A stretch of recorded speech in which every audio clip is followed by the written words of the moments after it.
Nous voici à l'Hacienda Wayamón, près de la ville de Campeche, un bâtiment construit il y a plus de 300 ans, transformé en hôtel et doté d'un superbe jardin où trône un arbre sacré pour le peuple maya, un ceiba.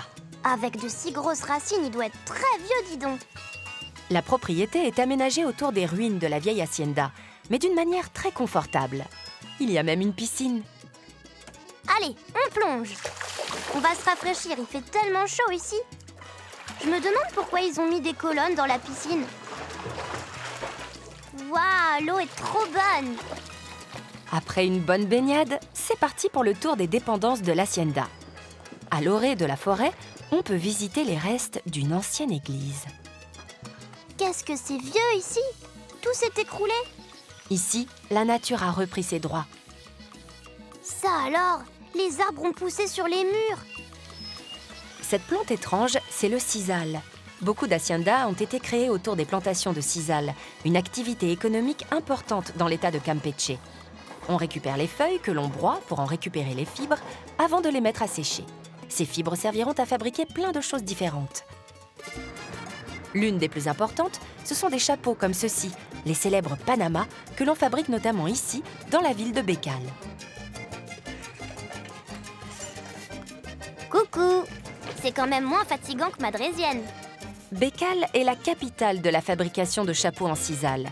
La plupart des habitants vivent de ce métier, qu'ils exercent chez eux ou dans des boutiques spécialisées. Ah, c'est là la fabrique de chapeaux. Si le Panama est la spécialité la plus connue de Bécal, on y trouve aussi beaucoup d'autres chapeaux, de toutes les tailles et de toutes les couleurs. Ça, c'est un sombrero. Oh là là, qu'est-ce qu'il est grand! Comme ça, peut-être? Et là, ce sont des Panamas. Un peu trop grands aussi. Il est où le miroir? Pour fabriquer les chapeaux, on tresse les fibres de sisal.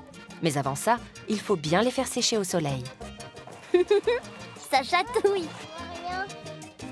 On dirait un labyrinthe. Les fibres peuvent être teintes de la couleur qu'on choisit. Oh, là, on dirait une grotte. C'est dans des caves humides que l'on travaille le sisal et que l'on confectionne les chapeaux comme Giovanni et sa maman. Grâce à l'humidité, les fibres sont plus faciles à plier. Je voudrais bien essayer. Je peux regarder?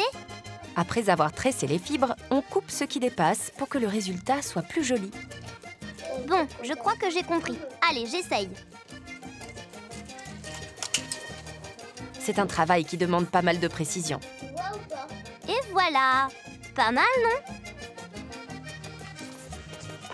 Pour la dernière opération, Arthur et Giovanni se rendent à l'atelier. Ici, on compresse les chapeaux dans une sorte de moule pour les rendre plus résistants et leur donner leur forme finale. Ah, d'accord, c'est comme ça qu'on fait. On pousse sur le manche et voilà, les chapeaux sont prêts à être vendus.